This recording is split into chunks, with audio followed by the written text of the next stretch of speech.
I'm Luke Summerhays, and I love Finneon.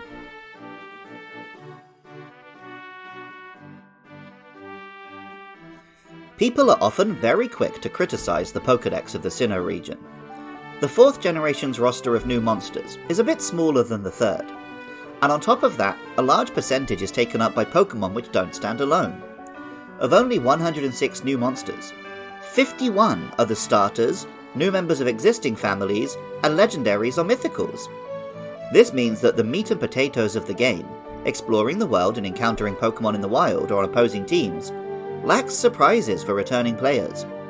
On the other hand, it does mean that we only get one new fish family for me to try to write a script about. So, you know, you win some, you lose some.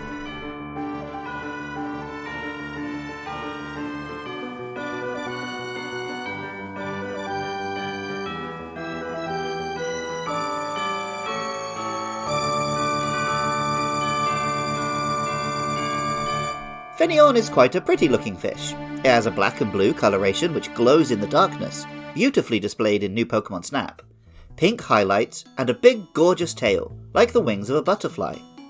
Pokemon Diamond tells us, after long exposure to sunlight, the patterns on its tail fins shine vividly when darkness arrives. And Pokemon Pearl tells us, the way its 2 tail fins flutter while it swims has earned it the nickname Beautifly of the Sea. And Legends Arceus tells us, what a gorgeous sight this Pokemon is, as it swims with its long, pink-painted caudal fins fluttering behind it. Finneon's beautiful appearance has led to its nickname, Finery Fish. Between the colour and the extravagant tail, Finneon resembles a neon tetra, a popular pet fish, which was made especially famous by Animal Crossing New Horizons. Welcome back to Does Andy Remember Gen 4 Pokemon? And if so, does he have any thoughts about, Finneon.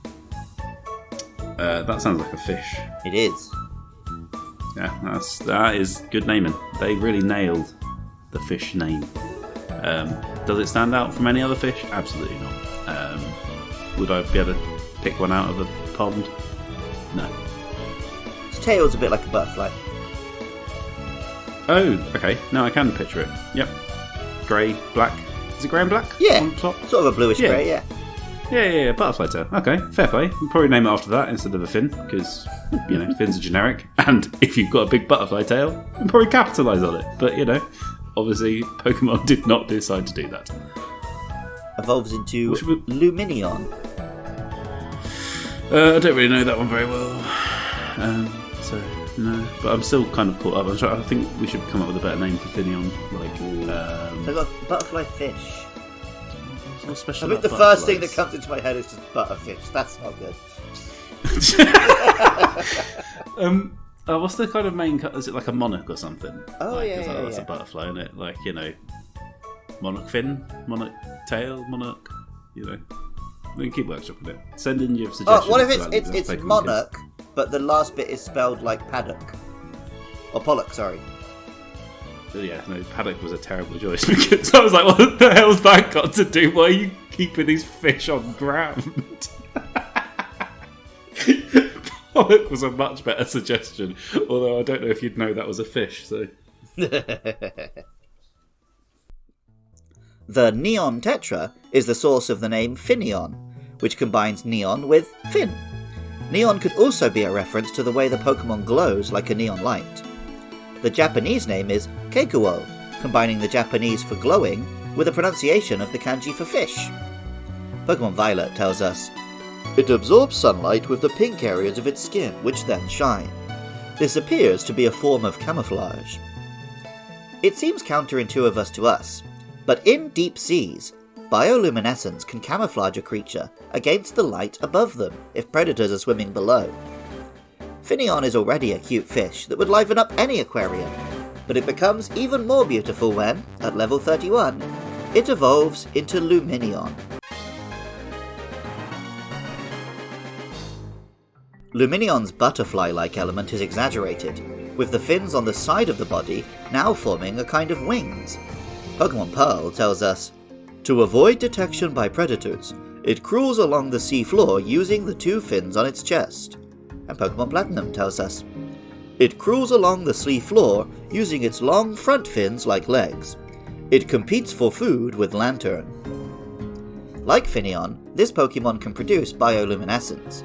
The name Lumineon even comes from this ability, while the Japanese name Neolant alludes to a lantern light. Pokemon Diamond tells us, it lives on the deep sea floor. It attracts prey by flashing the patterns on its four tail fins.